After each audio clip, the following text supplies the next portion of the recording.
earbuds. Hey, good morning. Good morning. Hello, Jelena, everybody. I'm getting my earbuds on, so I want to be able to hear a little bit better. They're so sassy. Chocolate. We're going to get him on here in a second. Okay, so there we go. We're going to go here.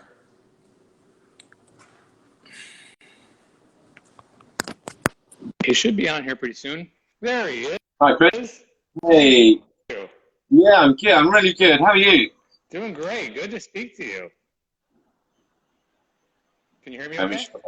Yeah, put my sound up. Yeah, I'm all good. Yeah, all good. Yeah, just had dinner with my kids, so I'm kind of like, yeah, food up to here. So. Oh, okay. Well, we're going to get into that because I want to know everything about you, or as much as you want to say.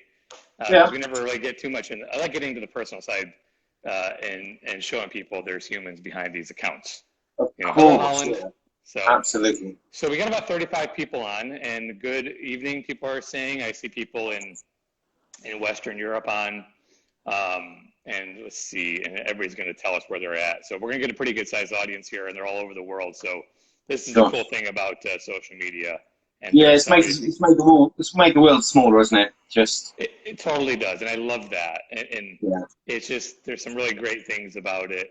And I love being able to speak to people in Iraq or India or New Zealand. It's just so cool, It is. And look, we got some UK followers. So, okay, so James, it's strange because I think maybe for our age group, like the media phenomenon is it's kind of a new thing, and it's used to be phone calls, right? Now it's kind of live, face to face, and it's it's a cool thing. It's very cool. Yeah. Now I never Beirut. Now I never speak to anybody on the phone. I almost never call anybody. It's always text or something like this. So, and then I'm pretty busy too, so I don't really miss it. I think because you see people, you don't miss them as much as well. So there's a connection that wasn't there before. So, and not such a long time lag, right, with the phone. Well, you're right though. It for people our age, it has changed things. But for people in the the teenagers in their 20s and stuff like that, they grew up with this medium. So. Yes. This is them. So James, tell me about yourself. Where in England are you located? I'm right in the south of England. I'm on an island, tiny little island called Hayling Island, right in the middle of the country, right in the south. Just the biggest city nearest to me is a place called Portsmouth, very historic naval base. So, but yeah, very pretty, very beautiful. As I said, I'm on a tiny island, so the sea is 150 meters that way. Wow, lucky you. So it's a lovely, lovely, lovely place, and it's in Hampshire, and I love it. I love it. How did you wind up there? Are you from there originally, or did you move into the area? No. God, I'm around the world, me. So I worked for a company where I was opening hotels for them as exec chef, right? So, and I was moving around, and I kind of needed to stay at a hotel here locally. For about 6 months, and I was due to move somewhere else. And actually, do you know what? That was 7 years ago, and with young children, it was time. Do you know? Let's stay. I like it. It's fun for me. It's fun to you go and open new hotels, and it's like here's a couple of $1 million in the budget, and you get to do all that fun stuff and the PR, and you do some amazing things. The problem is, my wife's moving around with me, and it's kind of a little bit dull for the family. Thank you, Susanna. Yeah. So what does your wife do? Is she in the business too? No, she's not in the business. No, she's an accountant. So, yeah, yeah. So, yeah, that's super helpful when it comes to the admin side. But she's not related to the industry, but we met through the industry. So, so you said chef earlier. Were you on the savory side? Because it looks like you know what you're doing. Because you look like a pastry chef to me when I go through your right. Okay, so I've got quite a rich background in food, and I've done some amazing things. I've done some amazing things. I've wanted to be a chef since I was 8 years old, and it's never changed. It's never ever changed. I still don't want to do anything else. I find it easier now than when I started, but I started at age 16, did an apprenticeship, I back in 1986, 87, big recession. So I joined the army and I did my training through the armed forces, which was incredible. I did 10 years. I then stayed in London, and it was, I joined that mix of the Michelin-starred restaurants in London. This was early 90s, early to mid 90s, and it was the kind of the heyday of there's a real change in gastronomy then in the UK. Right. Well, I did that circuit. So although I always had my eye on the pastry side, I've got a fairly decent profile here for the savoury stuff. But I've been around the world, I've been all over the world cooking. So. Well, what did you do wait, first of all, how old are you though? Because you look about the same age as me, but you were in the military in the mid 80s, and I didn't graduate high school until 1989. 15. I was 15 in April. I joined age 16. Wow. Your parents signed off on it? Yeah. Well, there was a couple of options, You either paid to go to catering college, and they kind of weren't very good, and a lot of them were closed anyway, and the recession was very, very tough here. Right. I think the training in the armed forces was incredible, and I did an apprenticeship, and it's and I think like all those organisations, when I say the training was good, it was all technique driven, and it's not like now where it's vocational, where like here's a lobster, we'll show you how it's done. Our training was, here's 10 lobsters, we're going to teach you how to do the dishes. So it was incredible.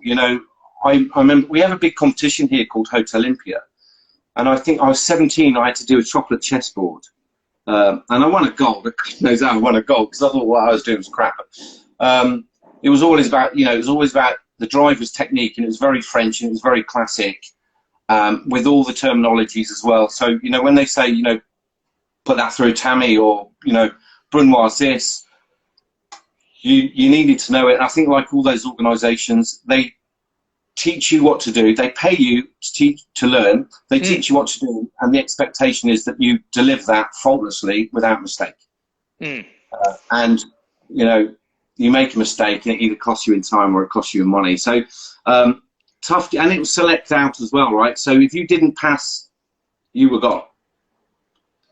So yeah, incredible training. And then, to move from the forces to, the Michelin starred arena was I was working for a guy, Marco Pierre White, and it was, a tough gig, man. Just, you've been there. You've done the big, you've done that circuit. I think what they are, not only is the food incredible, right? And you know this, you've kind of done similar, right? Yeah. It's not the food that's amazing, it's the learning, it's the training. Yeah. They are phenomenal training establishments, and you learn technique, right? And you learn from the best of the best, and there's no room for error, there is no room for mistake, because you're out, aren't you? Right. You know what it's like, James, and I like, by the way, that you're at an age where you can look at it and say you're fond about it. You have fond memories about it. And I don't know if... Oh, man, I got my ass kicked every day. Me too. And I'm not sure. I think I didn't know any better, so I just kind of just took it. You know what I mean? But I look back at it now, like, if you work out with, and you start running with heavy weights on your ankles and in your hands, and then you take those off, you're much faster, much greater. That's how I look at it now. It's brought me here, and I look at some of the young people that I work with now, and I say, my goodness, you have so much work ahead of you, you don't even know, and all that exhaustion, and all that working past exhaustion, and just accepting the pain. I'm glad I'm past that at this part of my life. I'm glad I've done it.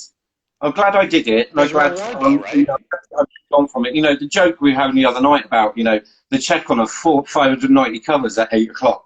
Right. Don't miss it at all. I don't miss. It was amazing, right? But 100-hour weeks, 90-hour weeks, going home for 4 hours sleep, for an award that you did. But I look back at it and I look at what I learned, the volume of what I learned, and the techniques. And this was a time when stuff was changing. You remember when Silpak came out, right? Oh, yes. Yeah. I have stories about those. I talk about them. They were like 50 quid for a. Now I cut them off the trade. Right. They were $100 at one point. Yeah, and now if you know where to look, they're cheap. So there's some stuff that's game changed it. you know, something I do a lot of coaching, right? And I always say, you know, recipes change, technique doesn't. What I learned, was that I'm more efficient now because I know how something's done. And I think the measure, you know, you often talk about a couple of people that you've worked for that make meticulous detail, but effortless, and how effortless they do the techniques. And, you know, I'm glad because it's two old farts talking about days gone by. They're relevant today, right? They are relevant today. They are relevant today. The techniques don't change. You know, I posted something today about making a ganache, and why do you know, you see that recipe where it says split the cream into 3 parts, right? But nobody ever went why. And it's only ever when I did it once all in one go and I got kicked around the kitchen and then somebody took the time to say, we do it this way because of this. And it works. And it works every time. And it, you know, it's technique. You know, same to me, you know, you get kicked around those kitchens, but you do learn and you look back and think, actually, I can take any ingredient, because it was about formulas as well, right? So I can take any ingredient, I know the technique, I get it very, very quickly. So although my career was spent mainly, like my life was garde. Yep, started there too. Yeah, so then garde. Yeah. So God, dish bit plongeur. So, you know, did France did some hardcore kitchens, and you know, I've done a lot of work with other companies as well, other brands, and you get put, you know, some work for Tate & Lyle, who, you know, one of the biggest sugar producers. But I got to go and play in their lab with the guys in white coats. You mean the golden syrup people? You said yeah, yeah. Tate & Lyle. I love that product. I was thinking about it 2 days ago, actually. That golden syrup. Yeah. I don't know why it came to mind. You know why? Because we do legal cannabis here, and it all comes in distillate, and it's thicker than golden syrup, but it kind of looks like that. Right. You know, it kind of looks like, I don't know, it's not legal in the UK. Yeah. But I also love Anzac cookies too, for the record. I know that goes down to Australia and New Zealand, but they wouldn't have that golden syrup if it wasn't for the British colony. You know. Well, yeah, and the golden syrup was a byproduct of the crystallization. Yeah, right. So, you know, what flowed out of the bottom literally was, well, we'll sell it. And they found something to do with it. Quite a few things, actually.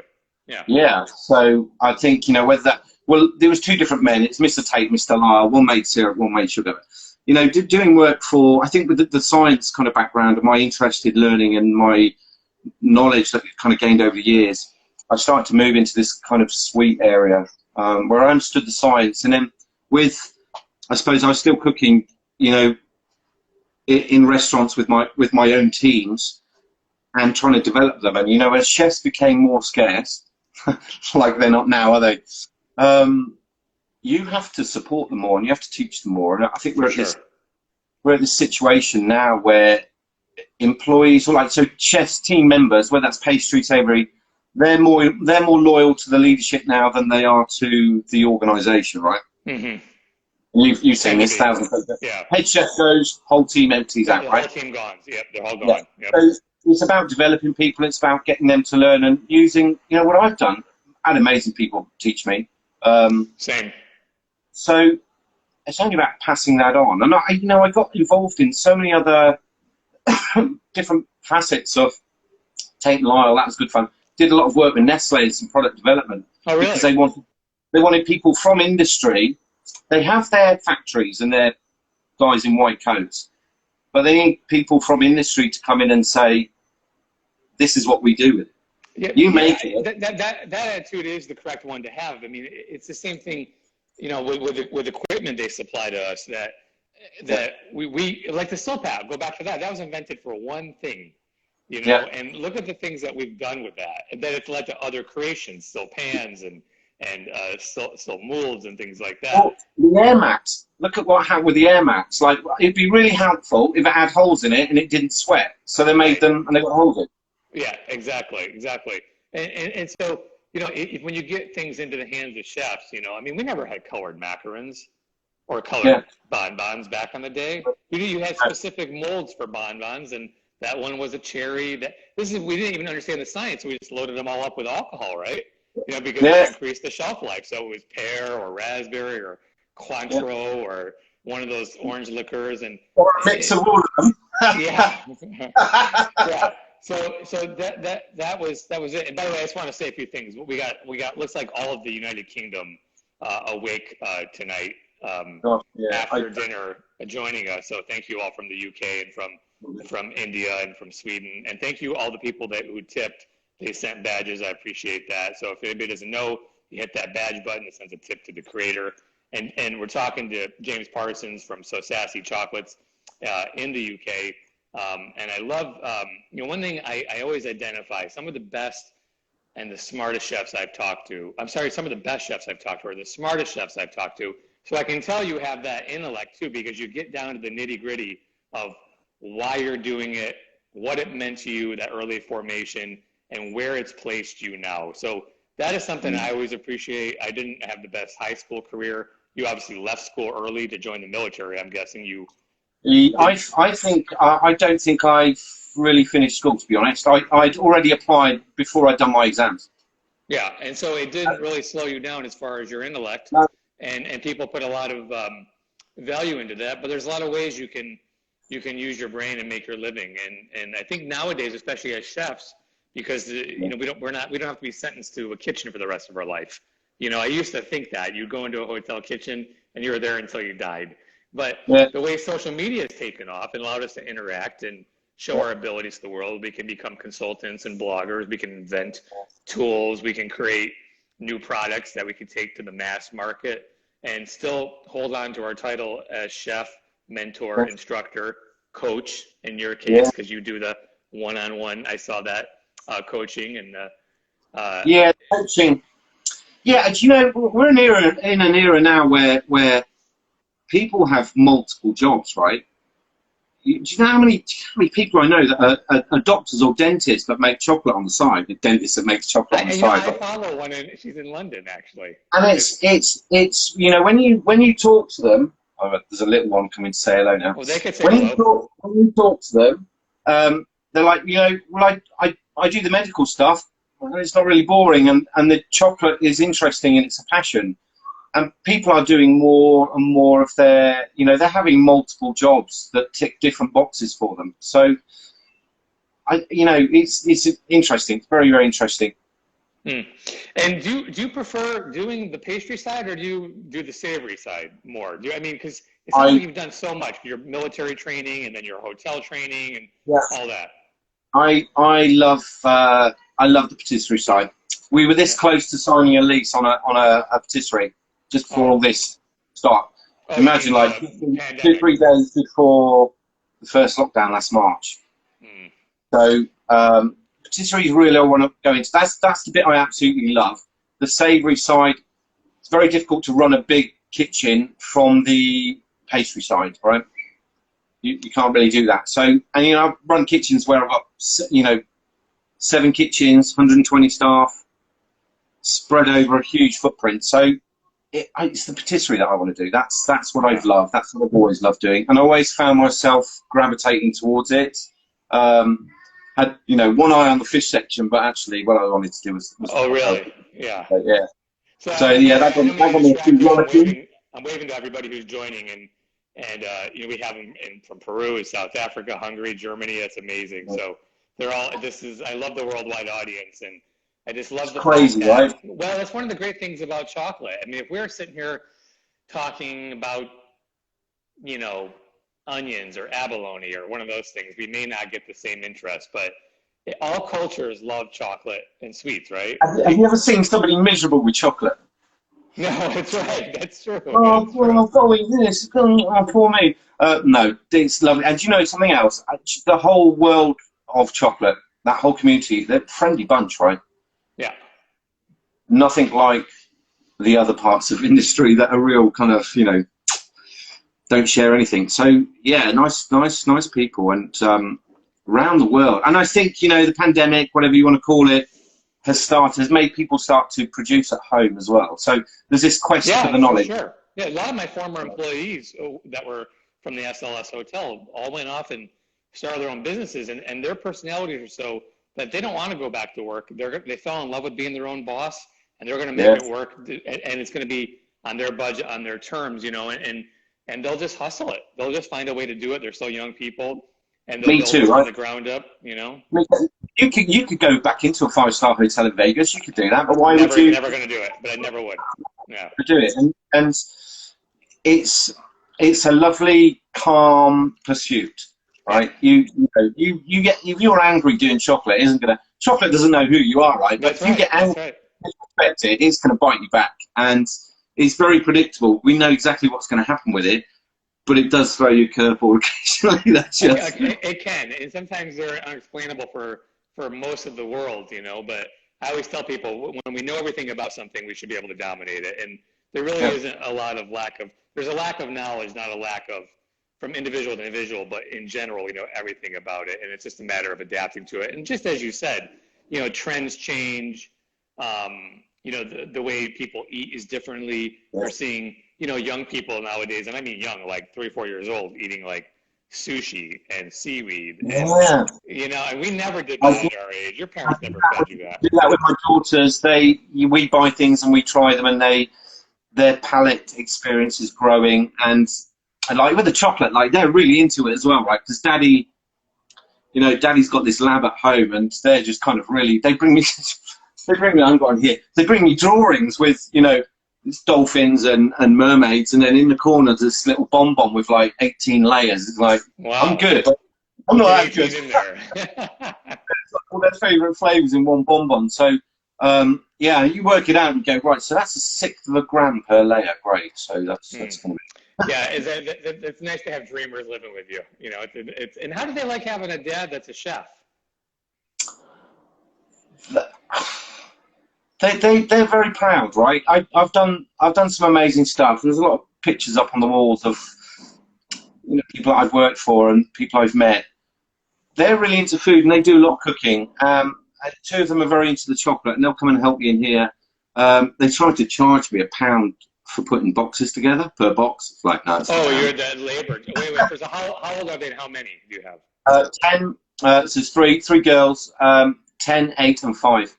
So you're violating child labor laws, and you're admitting it on this international broadcast. Yeah, something like that. So they're really into it, and they, we talk about to apply it to their learning at school with science, right? So we talk about what tempering is, we talk about what sugars are, we talk about flavors and tastes, and we grow stuff here. It's a good education, right? And it's not a bad education. You can link what I'm doing to some kind of school learning. So.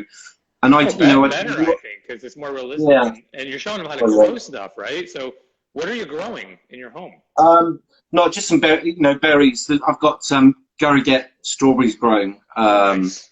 Which they are a bit tender, aren't they? They're a bit soft, aren't they? I mean, they're amazing. They don't look nice, but they are probably the nicest strawberry. They're not built to be transported and last for 2 weeks at a time. Like the Driscolls. These are ones that you pick them and you have to eat them. This is how God intends it, right? They juice in your hand like a sieve, right? But we've got different berries, different fruits, different bits and pieces, stuff growing on the islands. We'll go out and forage things. There's crab apple, what we call crab apples, but they're really, really sour, but they've really, really high in pectin. So we'll do pastel for those. We'll make this, or we'll pickle them. I did a pickled apple. So it's a pickled apple and cardamom one, which is quite a nice, it's quite a nice rounded taste, that one, if you get it balanced anyway. And they're so sassy. I know you asked. I think you were talking to Basic last week. Said, "I'm not so sassy." No, or it was Colorado Cocoa Pop. So sassy is their 3 names. It's the first 2 letters of their 3 names. Oh, no kidding. So Sophia. I was going to ask you about that name, because sometimes it's hard to name your business, so I love this inspiration, and it makes total sense. Yeah, and it's Sophia, Salma, and Seren in the order they were born, and it's cool, and nobody really mispronounces it either as well. So it's quite. You. Only what? because people say to me all the time, "Is it Anderson's?" It's and, so I have to. And Sons. Well, my voice is a bit fuzzy, so maybe that's just her connection. I think anybody. If anybody else has an issue hearing me, let me know. We have a bit of an echo in here, but let me know. But anyway, Can you hear me okay, James? Yeah, I can hear you fine. Yeah. Okay. So I love that story. I didn't know that, and I love the story behind the name too. It's even better. Yeah, well, it's and I think we will move that towards like the brand in the shop as well, so retail. So that's a plan. Short. I'm waiting on the lease any week now. Oh, Um, congratulations. so yeah, thank you. So yeah, moving into that realm, and actually I do my own thing with my own rules and some freedom to and working in hotels, right? Somebody else's name, you're making them a lot of money. Um, you don't make mistakes because you're winning awards, and by the time you've done a few years as a chef, you know how to make money, or you should do anyway. You know how to manage a team. You know how to. The only area that I really had to start looking at with chocolate was packaging, because it's like, wait, what? Okay, that's a Um, topic to have here now, right? So what are you doing for your packaging? it's a world. It's a world that chefs never ever go near, right? And I think that's the obstacle for a lot of people doing their own thing. It's we get internet, we can order, you can find the people that are quite tech savvy. You can do all those bits, but the packaging, nobody. You can buy somebody in to help you, and then they give you the bill. You're like, well, that's a lot of money, mate. Well, you do have to leverage a lot of money because it takes forever to get to you. You know, it's all Yeah, made in China, and they also draw you in by saying it'll cost you 3 cents less a package if you buy this much of it. And next thing you know, you got $20,000, yeah, leveraged in packaging sitting yeah. on the shelves. That's a lot of it's a lot of money. It's a lot of and you look at the costs of all your other areas with ingredients, and that adds up. But the packaging, I get a lot of questions on packaging, and I've stuck to one bonbon. I know my business is local, right? And doing really, really well, and I've managed to do that word of mouth and just like people that I know, right? But I keep them all the same size. I keep them all the same shape because they fit my packaging. People And listening, this is smart. What he's saying yeah, right now is I highly, don't highly have any. intelligent. I don't have any. All my molds are don't Yep. because they'll travel. And as much, and I have other ones. I've got little ones that I do experiments on, but the reality is I can't get them in the packaging.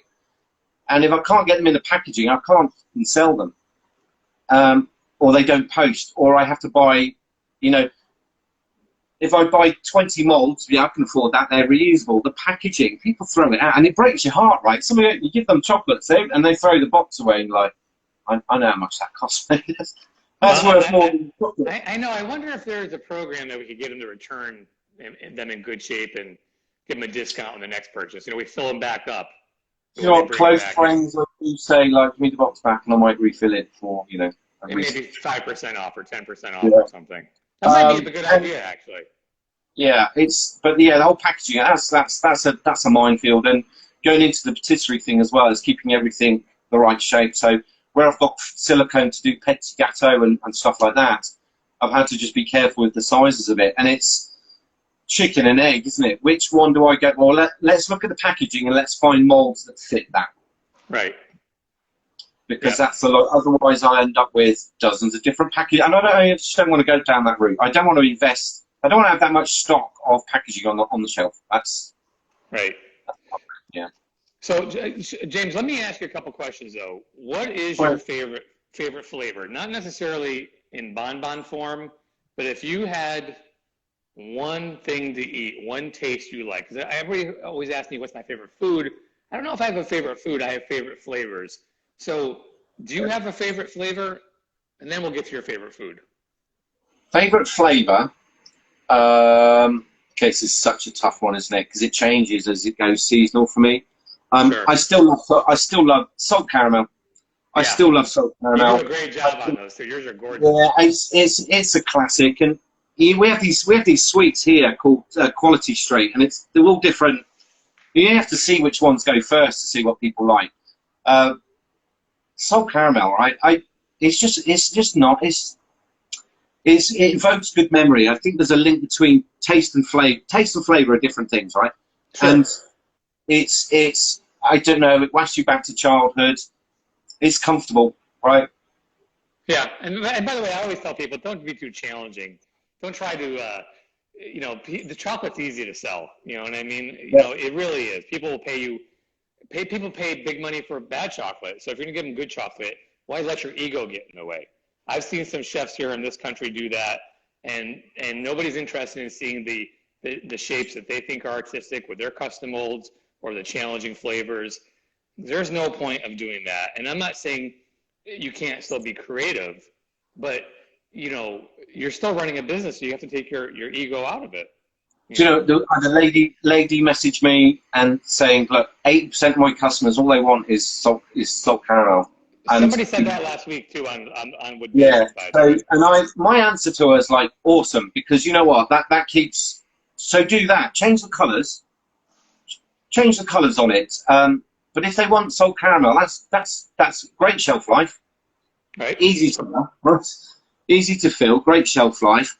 And if you're doing it well, just do that. You don't need to have 30 different flavours.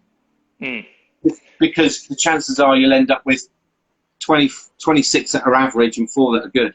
Right. Yes, you know, salt caramel for me. There's some personal ones that I love. You know, I love date and honey, and there's this spice called mahlab, which is it looks like a cherry. It's the seed, and they roast it. It's a Middle Eastern spice, so it's very unique. It's a very unique spice. That date honey mahlab I really love. It's tough to call between the two. And when you grew up, who was doing the cooking in your household, mom or dad? Mum. I don't know if I was hugely affected by stuff at home. We lived around the world, right? So, you know, father was military, so we would eat what locals were having. So from a very early age, we were in Germany. You know, my mother grew up in Switzerland, so chocolate was.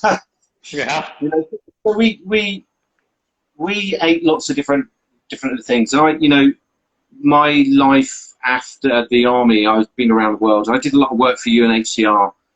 And it was kind of teaching in refugee camps, voluntary, but you get to visit these countries, Tanzania, Uganda, the Middle East, and you try all these new things, you try all these new spaces, you go to countries where they don't have a huge range of ingredients, but what they do, they know how to use the stuff that they've got.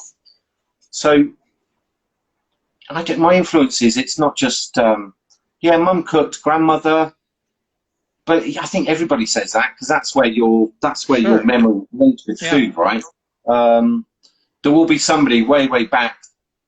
Somebody said, you know, my favorite food is every house has a dish that they do that they're proud of, right? Every house on this planet, and you can't buy it in a restaurant. And there's a story behind it, and there is a connection behind it, and they're the dishes. You go around the world and you meet people and they invite you for dinner and they roll out their family favourite and you're like, my God, this is good. And I've had amazing food around the world. I can hear that. I can hear it as you describe your bonbons too. Yeah. You know? So it isn't restaurants and hotels. It's those connections. Yeah. So. Yeah, I still love food. I still love learning about food. And just when you learn a bit more, you suddenly discover there's even more to learn, don't you? So. Oh my gosh! Listen, if I could, knowing what I know now, knowing how much work it takes to kind of master something, and kind of put that into a compartmentalized space and time, I would love to, without losing my chocolate skills or whatever, I would still like to learn how to make great pizza. You know what I mean?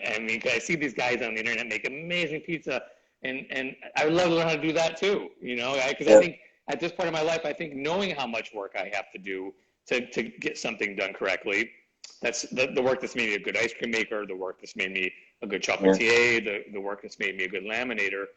I know I can do that with pizza too, and just express myself through that. And I learned to cook last year too, and I love learning how to cook. Or learning new things to cook for me and my girlfriend, because now it's not just surviving for myself, it's surviving for the two of us, you know. And that's really been really cool too, because I've never had that in my life. I've never had the need or desire to cook for another person, and now I have the time, the desire, and the interest in doing so. And so it's a nice play. It's a nice thing to do. There's a lot of happiness in food. And I'm cooking her family favorites too, right? So I'm cooking her stuff that my mom cooked for me when I was a kid. Yeah. And that's cool to share that with her, and she liked that. Now that her dad is the cook in her family, and he knows what he's doing, that's for sure. So Right.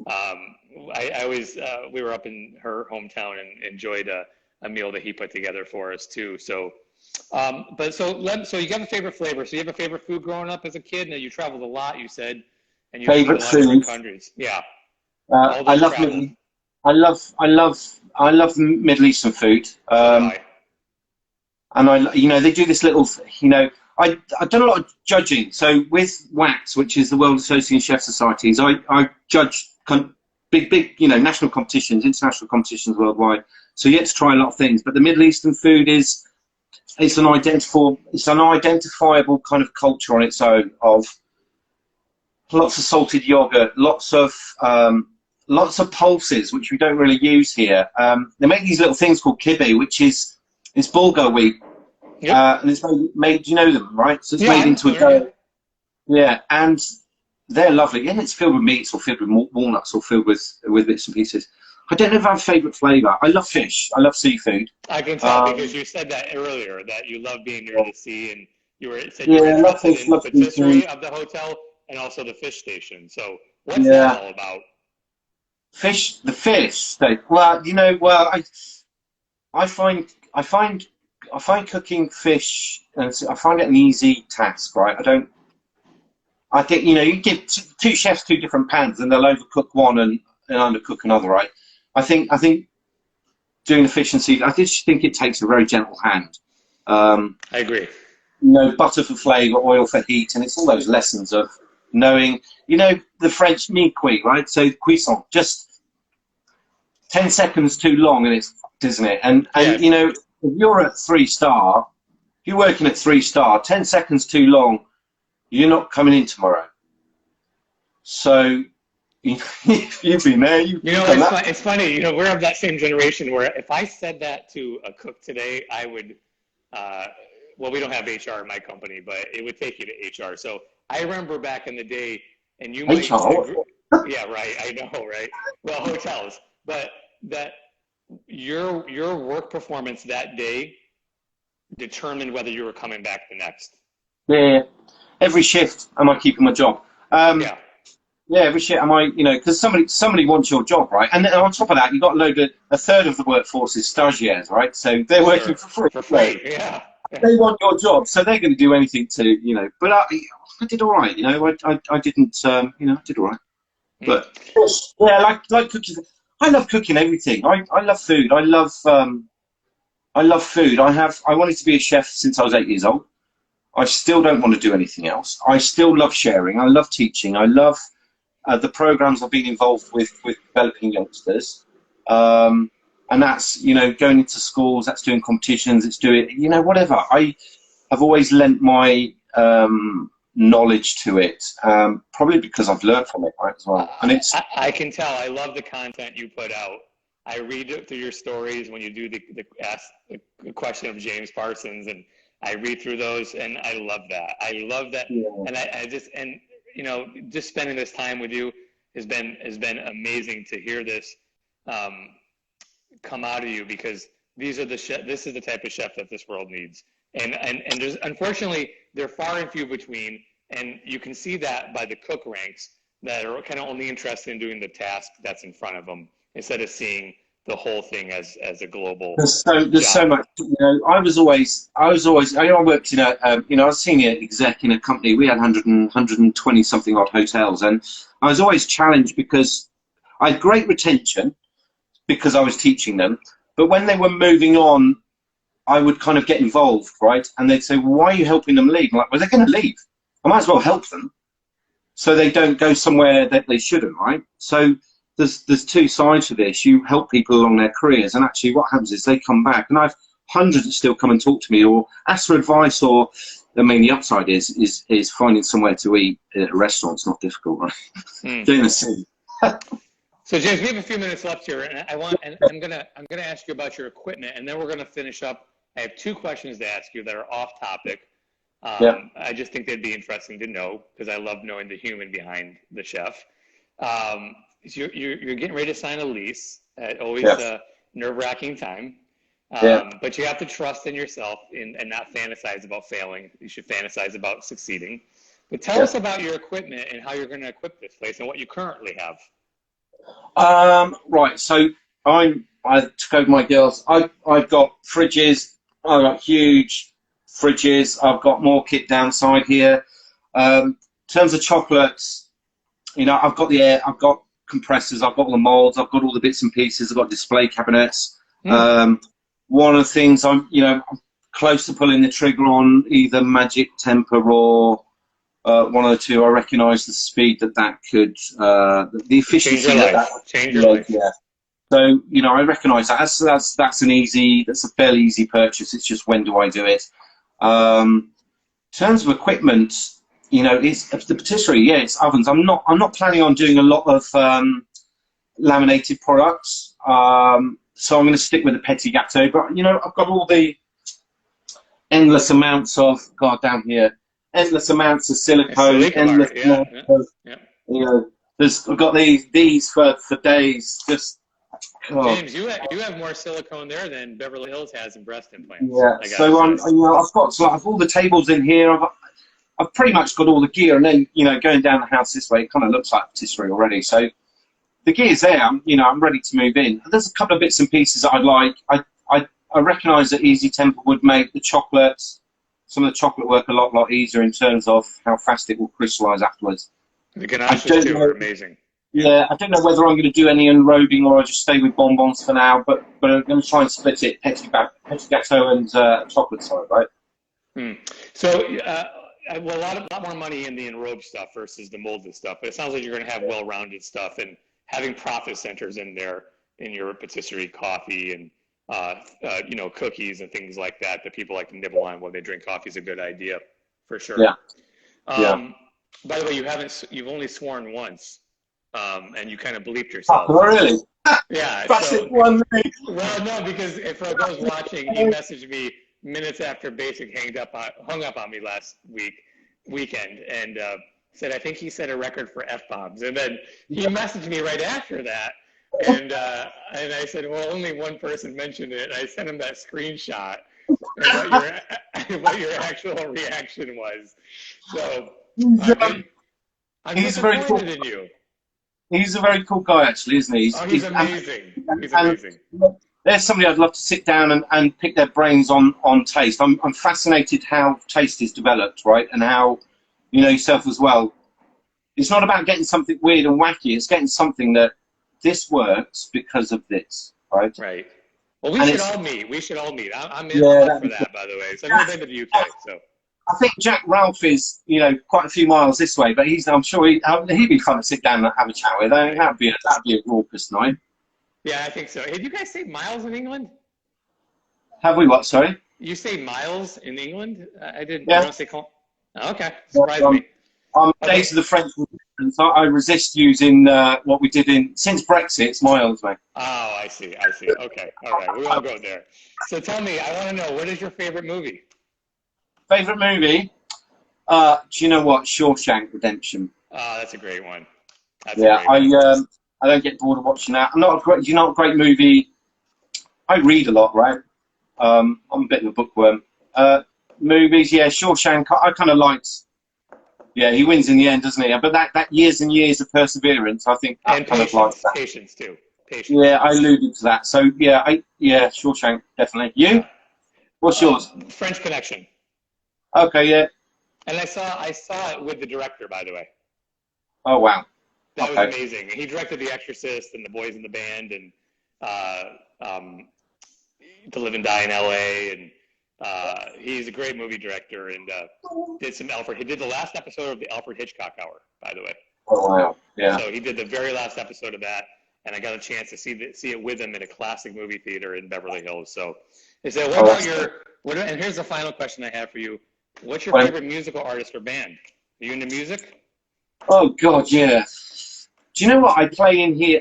So the solitude of working on my own is that I can play the music that I want. Because in a kitchen, you end up with some duff CD that plays over and over. I love listening to Green Day, weirdly. Oh, great. Green Day. but no, do you know, I have such a weird eclectic mix. Do you know, I had Prince on the other day, Purple Rain, and I don't know why. But I have an Alexa, so I just say play random shit from the 90s and whatever. Yeah, I like Green Day, I like Foo Fighters, yeah, I like all that stuff. So, yeah, that keeps me, you shell faster, right? Yeah, for sure. I absolutely. When I'm motivated, I put something on I want to hear. And What are you listening to? Do you let them have music in? Yeah, but it's what I want to listen to. Oh, yeah. So Which is what? I put on YouTube music and it just plays, and they're going to listen to anything from live Jimi Hendrix, because you didn't see a lot of that because he didn't live very long, right? To some interesting live Chicago from the late '60s to some more modern stuff. We played the Foo Fighters just yesterday. I got some Dave Grohl stories for you if you ever want to hear them offline. And so the kitchen I worked in London, and at the time it's 2-star, very, very high energy, high testosterone. But they played the Pulp Fiction soundtrack. Yeah, of course. It went on at 6 in the morning, and it just looped. And you knew by what song was coming on by whether it was service. Yeah, right. Over right. and over. We've done that too. That was the life at the bazaar. They would have that soundtrack in the patisserie, and I'm like, okay, here comes this one, here comes that one. So you knew you're about to get hit. And it's funny you mentioned that reservation amount the other day. That was the second most we ever did at the bazaar. The most we ever did at the bazaar was 636. Right, all at 8 o'clock, right? No, thank you. No, thank you for that. Yeah, because the ones that are booked early come late, and the ones that are booked late come early, and they all want to eat at 8 o'clock, and the kitchen just gets destroyed with the maitre d' saying, "But it is okay." No, it's not okay. Yep. Okay, James, this has been great. We have to get to a birthday party. We're running off to. This has been amazing. I've loved talking to you. Yeah. And we can talk offline anytime, and I'll give you my number. You can call me on your way home from work. Yeah, I'd love to have a natter. Yeah, your way home from work sounds like you go from your back room to your front room, though. It's a short commute. My room, but I've set myself up with some calm. Not mindfulness of, I'm enjoying what I'm doing. I'm loving what I'm creating. It's growing. Life's good, right? And I'm at home. I'm not pushing out the 80-hour weeks. And do you know what? Suddenly I've realised awards don't matter. Inch column, it does. It's just there's this little one. That's right. That's right. She's waiting for chocolate right now. Hello. She's just like, can I have chocolate now? Yeah, okay. Yeah, it is amazing how your life changes, and I agree with that 100%. And I always focus on today and tomorrow, and never the past. I don't care what I've accomplished. Who cares? I'll think about that when I'm on my deathbed. Yeah, no worries. But yeah, I'd love to chat to you again. Of course, love to. It's been amazing. I'm going to come over there and see you too, because it sounds like you live in a lovely area. Message me where you live so I can check out the island on Google. Yeah. And I'm going to save this to my IGTV. So if you want to save it to your IGTV, unlike Basic didn't do that, do it before you close the app, okay? Yeah, we'll do. No worries. All right, take care, Chris. James, thank you for meeting me and taking time from your I guess, Saturday evening. And it's been great talking to you. I appreciate it. Yeah, absolute pleasure, mate. Lovely. Really, really good. Thank you. Be well. Cheers to you guys as well. Yeah, no worries. Take care. Thank you. Appreciate it.